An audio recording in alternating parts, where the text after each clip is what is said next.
Hi, I'm Hot Scratcher. This is Visible Illness, and today we're going to look at how I research medical providers for EDS patients. So this is our community subscriber chat on the Visible Illness Substack, and Andy asks, I need to find doctors that are treating patients with hEDS. I've been in and out of the ER and hospital over the past 10 years with doctors not knowing what's wrong. After dealing with endo and having that removed, I'm still dealing with this increasing pressure in my chest. My PT says my rib cage is inflamed. Sounds like those are symptoms consistent with rib subluxation. That's really common among EDS patients.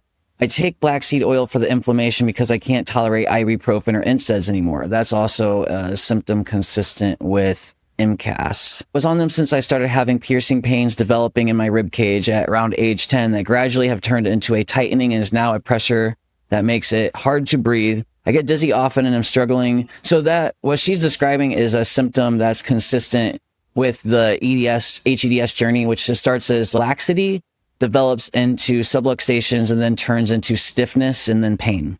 So those are symptoms consistent with that. The dizziness and struggling to not be in massive pain and having to go through repeated doctors and no tolerance to opiates. So actually that's consistent with MCAS. The literature says that triad patients, that's hEDS, MCAS, POTS, the dizziness is also consistent with POTS. The only opioids they can tolerate are fentanyl and oxymorphone. That's it. The literature is clear on this. So that's consistent with that as well.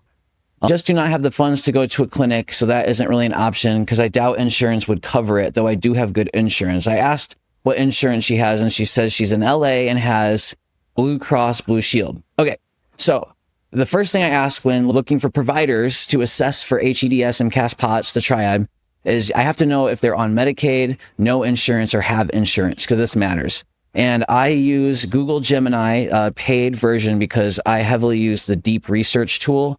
Now, you can get free deep researches, so burn up your deep researches using this. You can try this out yourself today.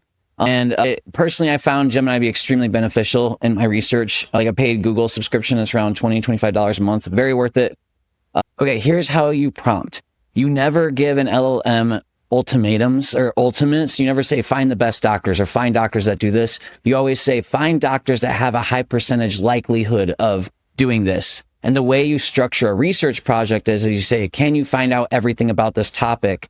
Then synthesize a report for the medical advocate. So that's the structure. I'm going to read you this whole prompt so that you can use this too. Can you find out everything about providers in the greater Los Angeles area that assess for EDS patients and or triad patients and or hEDS, MCAS, POTS that have also been authors on peer-reviewed published literature about EDS or hEDS? Can you then find out everything about providers that can assess for hEDS that also accept Blue Cross Blue Shield insurance in the greater Los Angeles area? Then synthesize a report for the medical advocate that is an exhaustive report on any and all potential providers that have a high percentage likelihood of being able to assess and diagnose a patient with hEDS at the first appointment. All right.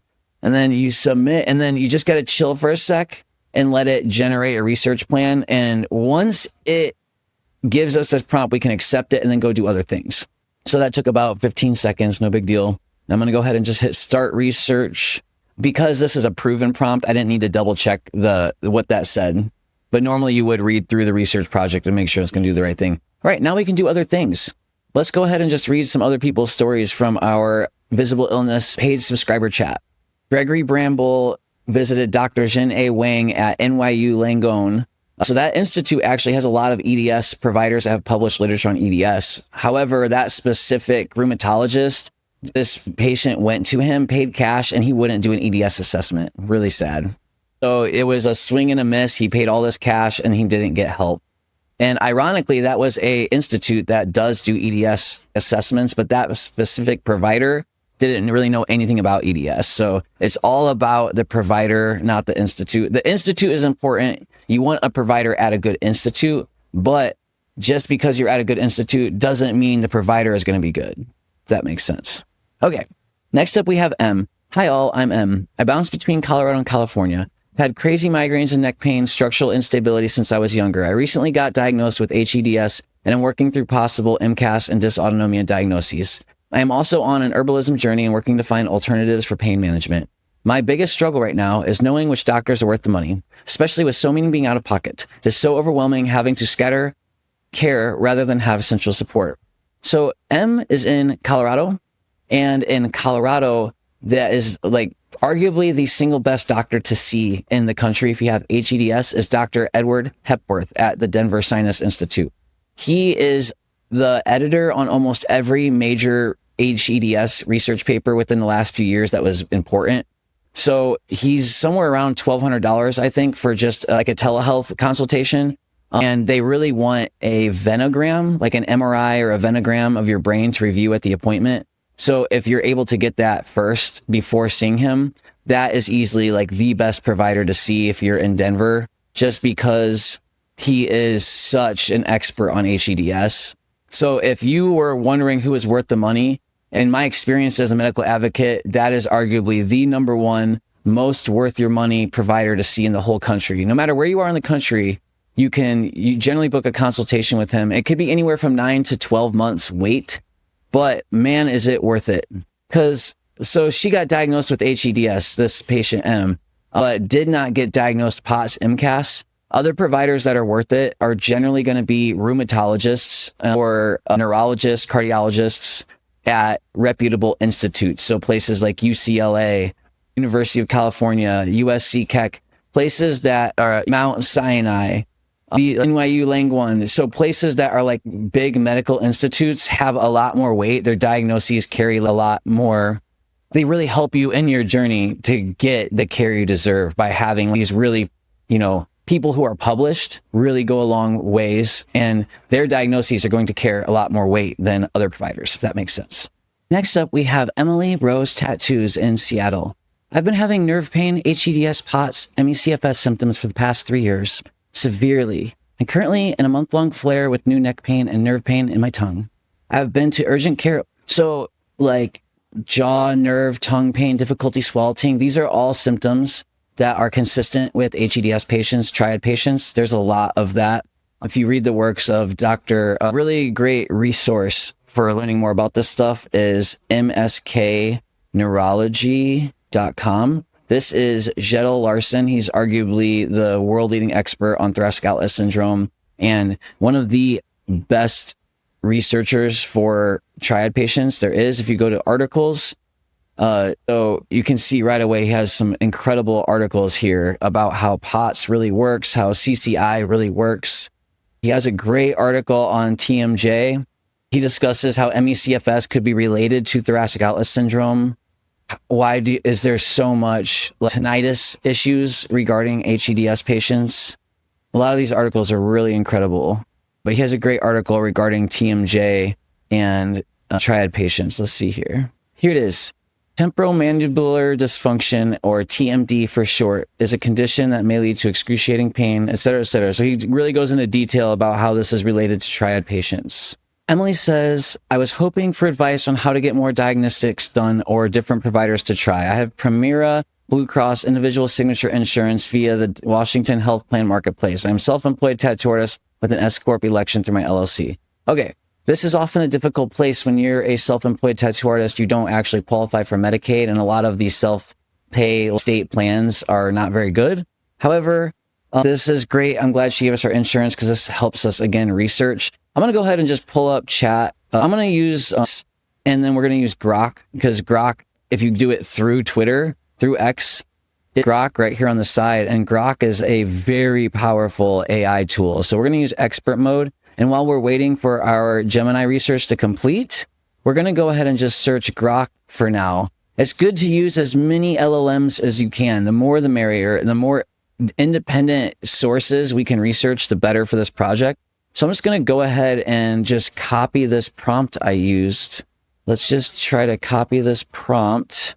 Here we go. Copy prompt. And let's just drop that right inside Grok and see what it gives us. And while that's researching, let's go ahead and just run this through Grok and see what it gives us. I think one of the most important things you can do is make sure to always reference medical literature. Medical literature rules the world. It is God. It is everything in your diagnostic journey. It is what determines beating insurance denials, even legal cases. Everything is literature is so crucial So specifically finding providers that have published research, peer-reviewed published research about EDS is really crucial to actually getting the care you deserve. Unfortunately, in my experience, most providers that have published, most of them are cash only, unfortunately. So let's take a look here at what providers there could be in the greater Los Angeles area. And then after this, we'll go ahead and look at Seattle. So first we have Dr. Eyal Reinstein. He has published things regarding bowel syndromes and EDS patients. Oh, wow, he's published quite a bit about EDS patients. Incredible. Looks like he is Cedars-Sinai affiliated and likely is Anthem Blue Cross affiliated. Dr. John Fagan no longer accepts patients. He used to be at Casa Colina, but he retired. So that's not accurate. Dr. Jacques Coursault, I'm not sure who that is. Okay, see, so he's more of a holistic doctor. We're actually seeing a specialist called, her name is Dr. Marta Long, and she does the same thing, these MTHFR mutations, long COVID, folate-dependent hypermobility syndrome. These are all based on diet, so it's a no folic acid, low histamine diet. That is, in my experience, has been like a small part of what patients experience, and that can be very beneficial to them, especially if it's someone really struggling with tummy pain and having really serious tummy cramps. Doing these diets and these vitamin and mineral programs can be very beneficial to a patient. But when someone needs surgical intervention, those providers often are not helpful at all in helping the patients in their journey to getting these life-saving surgeries they need that will improve their quality of life, like shoulder stabilization. One of the best places we've found is actually EDS.clinic, the online telehealth program. Clover got a diagnosis through an incredible doctor on there, Dr. Brittany Goss, and we were blessed to actually get in with her right before she retired. She is so incredible. The EDS.clinic, if you have Medicaid, you can't use it. So it could be really potentially useful to get a diagnosis, pay cash through EDS.clinic, and then after that, if you're going to get on Medicaid and get care after that. Yeah, Dr. Goss, unfortunately, does not work for EDS.clinic anymore. Dr. Jim Harris, the community doesn't like Dr. Jim Harris, like the other EDS experts in the field. None of them collaborate with him, and that's very concerning to me. However, let's see if EDS.clinic in California has other people available. No, Carolyn Martinez, RN. She's a board certified family nurse practitioner. She is available in California. And last time I checked, she was the only provider available for California using EDS.clinic. Now, you can get a diagnosis from her. However, it will be a diagnosis only from an RN. And the value you're getting for the money you pay for this isn't that good, because in your diagnostic journey and your journey getting care, a diagnosis from an RN is usually really looked down on in the community, especially a freelance person like this. Whereas Dr. Brittany Goss is a profoundly respected and one of the best rheumatologists regarding EDS in the country for many years. Again, we were blessed to be able to get a diagnosis from her. Her diagnosis holds a lot of weight, whereas a diagnosis from Carolyn Martinez is going to not hold that much weight, unfortunately. It doesn't mean it holds no weight and it's not worth getting. Again, as long as it's only around $600 or $500 cash, you still get an hEDS diagnosis. Could potentially be a very good jumping off point. And they do accept some insurance, I do believe. EDS.clinic does. Okay, Dr. Shanak Patel, he diagnoses and treats hEDS. He's at the Beverly Hills Hypermobility Clinic. I don't know about that place, if it's good or not yet. I haven't heard from patients yet. So this list is not very good, this list from Grok. Let's check and see how our Google Gemini research project is doing. It's getting close to done. All right, let's just try a new chat with Grok meanwhile, and let's see if we can find providers for Emily Rose here and for Seattle. So I know one doctor in Washington that's really good, Dr. Brianna Cardenas. She is amazing at Neurovita Health. She is like a really leading expert on hEDS in the country. She's phenomenal. You can see right here, she's on there on the Ehlers-Danlos Society website. She is oh my God, she's an angel. Absolutely incredible provider. I don't know if she accepts insurance. Oh, she's not even taking new patients. Darn. This is unfortunately a sad truth.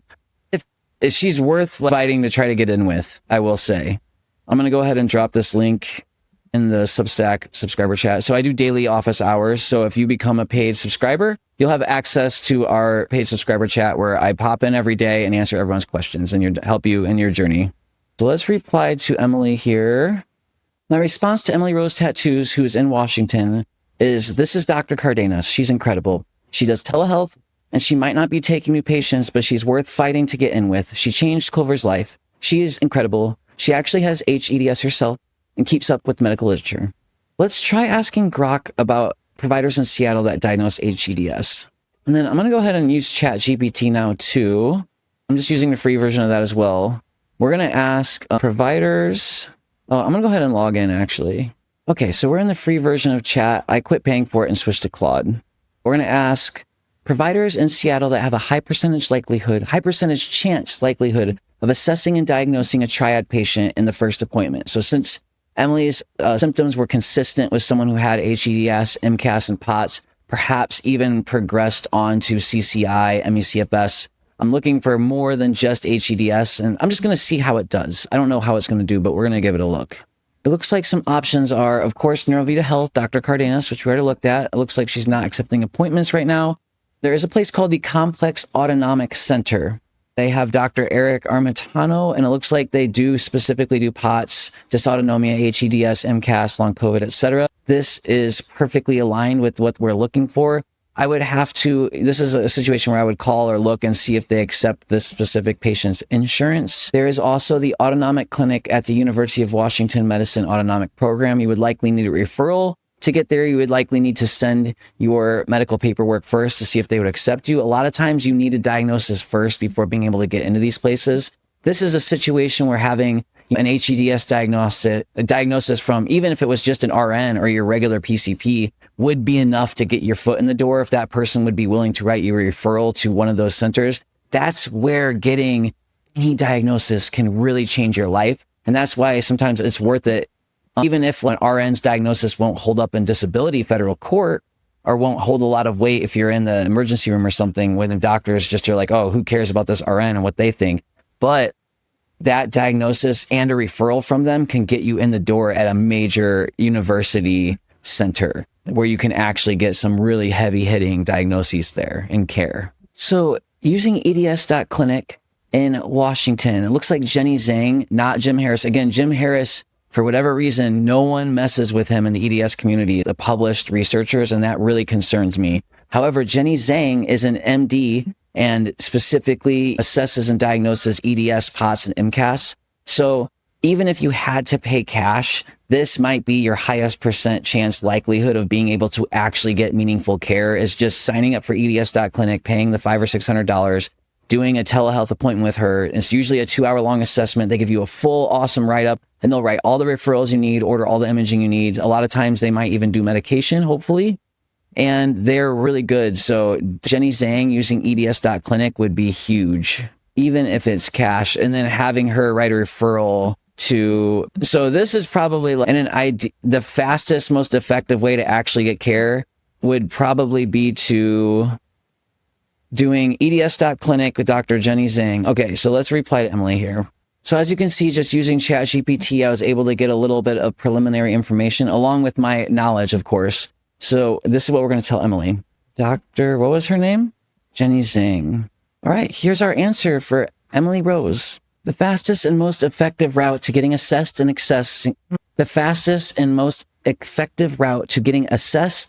accessing diagnosis and treatment and ongoing care would be to use EDS.clinic. And this is for Seattle. Pay cash if you have to, and specifically book with Dr. Jenny Zhang, not Dr. Harris, and get your 2-hour long assessment and write-up. And if she does diagnose you, you can then ask for a referral to either the Complex Autonomic Center in Seattle or University of Washington Medicine Autonomic Program. You may need to pay cash to get that initial diagnosis, but this is often a hurdle patients face and may just simply be a requirement in order to access care moving forward.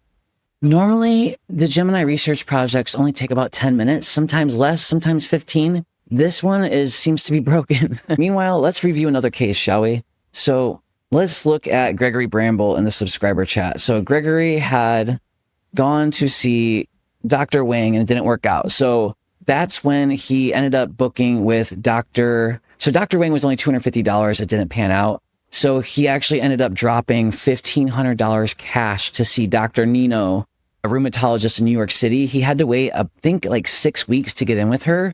But her website specifically shows that he lives in Brooklyn. Her website specifically states she assesses for EDS, MCAS, etc. So the odds of having a private cash pay doctor, oh no, it's $1,800. Oh, so brutal. So let's read this. So this sounds extremely promising, but it's going to cost me $1,800 for these 2 initial appointments. I have a around 1 hour medical history consult with her assistant on June 5th, and then a 1 to 2 hour follow-up with the appointment with Dr. Mika Baridzi on June 17th. Her reviews are all stellar. Everybody says she actually listens and considers your experience as genuine and is really thorough and wants to find real answers and tailored solution. What is most promising is that it looks like she's actively publishing and peer reviewing medical studies. See, thank you, Gregory. That is everything. You want a provider that is published. This matters. She actually cares about being a good doctor, not just becoming a doctor for the sake of becoming a doctor or whatever. If she is everything I hope, I will gladly pay the $1,800. And apparently these kinds of specialists often have no interest payment plans. I will double check that and let you guys know. Her specialties and expertise are listed as autoimmune diseases, rheumatoid arthritis, psoriatic arthritis, lupus, etc., but it includes EDS, mast cell activation, POTS, small fiber neuropathy. So Gregory posted this a while ago, and he actually just seen her yesterday. And here's actually what happened. So he went in, did the initial appointment, but he just met with mostly the nurse and just seen Dr. Nino for a little bit. And Dr. Nino, they did blood, did urine, and then ordered some imaging. And then the plan was Gregory gets the imaging done, and then at the follow-up appointment, they would do further assessment. And this wasn't really the plan. What Gregory really needed was like a 2-hour-long assessment that was fully in office, and then they just try to diagnose you with hEDS, MCAS, or POTS right there and then. There's a lot of in-office tests you can do, and according to the 2017 EDS testing criteria, they list all of those things in a way you can assess those in office. So I went ahead and, as a medical advocate, if you guys need help, I'm willing to help you guys sometimes when you're in a bad situation like this. I was able to actually call and speak with Dr. Nino's medical assistant and confirm that, hey, Gregory's paying cash. He can't pay cash to get imaging done. And what he really needs is just to do the 2017 EDS criteria in office at the next appointment, and then just get a really elaborate write-up and get that diagnosis. So I called, spoke with them. The medical assistant spoke with Dr. Nino, and incredibly emailed me back and confirmed that, yes, they would go ahead and just do the in-office assessment using the medical literature and do the full write-up for Gregory at the next appointment. So this was really great news. The appointments, unfortunately, he still has to wait 3 weeks and then maybe another week to actually get the write-up. But a month from now, he may have a really heavy-hitting, legitimate diagnosis of hEDS, MCAS, and POTS. Hopefully. A lot of times we've been let down, and even when you're paying thousands of dollars, a lot of times providers are unwilling to really write a conclusive diagnosis. We were lucky with Clover. We paid $600 or $700 to see Dr. Goss, and Dr. Goss actually diagnosed Clover with hEDS, MCAS, and POTS in that first appointment through a 2-hour-long telehealth. But Dr. Goss has been an expert for many years, and Clover's condition was very severe. So this was a really big win today, and I'm happy to share that with you.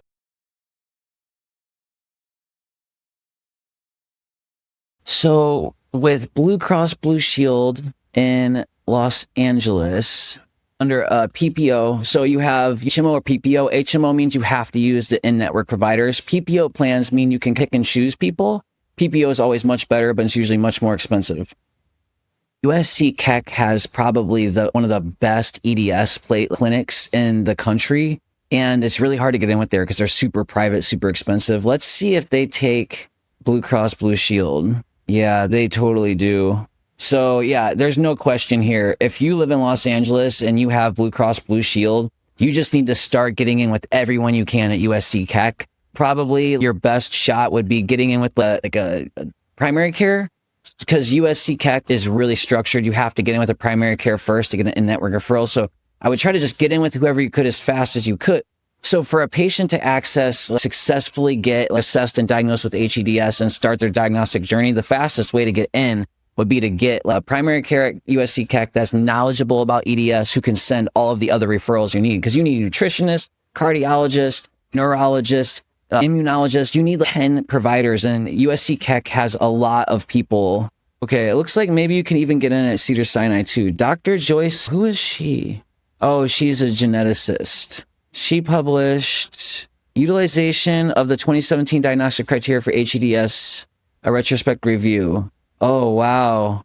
I need to read that criteria. So see, she would be a really good person to see. Geneticists are also the most skeptical because there isn't technically a genetic marker for hEDS, so that might not be the fastest way to get diagnosed. Probably we would be way better off seeing this Dr. Cindy G at Keck Medicine. She published literature on MCAS and POTS. And she published Headache and Mast Cell Activation Syndrome regarding comorbidities with hEDS. So she's really amazing. And then there's this other guy at USC Keck. Regarding hypersensitivity reactions to NSAIDs with EDS patients. This is exactly what this patient was talking about. Oh man, this is going to blow them away. I'm going to download this report and share it with them. Maybe I should make a Google Drive. Okay, so here's what I do. So when you make these research reports, you can export them to Google Docs. So I hit export there, and then it should pop up in a sec. Creating document. Oh, you can't see it, but at the bottom of the screen, it says creating document on the bottom left. And as soon as it's done, it's still working. We're going to hit open. Okay, so the last thing we're going to look at is, in order to get into USC Keck, you need to access a primary care physician first. And so I'm just trying to figure out, there's a lot of PCPs available there. Which one would have the highest % chance likelihood of being a good access point and actually connecting you with all of these EDS specialists inside the network? Because just like we've seen with Gregory, with Doctors in Wang, he went to a good institute that had lots of EDS providers, but the specific person he's seen was a dead end. Waste of money, waste of time. So let's see potentials here. Dr. Haig Aharonian. Dr. Haig Aharonian. He is at USC Keck, and it says he's experienced provider in the treatment of EDS. And then there's Christine Alexopoulos. She's at the rheumatology department, which is good. In general, DOs and rheumatologists have the highest % chance likelihood of believing EDS patients. That is supported by the literature. And then there's Dr. Stratos Christianakis. He's a rheumatologist as well, and he has treated some EDS patients. So this correlates, my research correlates with that. Booking with a PCP that's also a rheumatologist is probably going to be your best shot at getting into the system. I would call USC Keck though and see if those providers were available, how soon you could get in with them, and if they would be a good access point, because they have rules, and you want to call and check with the scheduling people at USC Keck and be like, hey, I want to get in to see these EDS specialists, but I know I have to see a PCP first. Can you schedule me an appointment with a PCP that can get me in? If you want to show your support for Visible Illness and the work we do, this is our QR code for our Linktree. We have a GoFundMe for Clover. Anything you can donate helps. It helps Clover access the life-saving surgery she needs right now. All of the EDS specialists that she needs to see here in LA are all cash only, so anything helps. And of course, one of the best ways to support us is just subscribing to our YouTube channel. Thank you guys so much for the support. So much love. And if you want to be part of the Visible Illness subscriber chat, this has been a great look inside what you get with office hours with me and how we can help each other navigate care and help you get the care that you deserve. As always, I see you, I believe you, and I believe in you.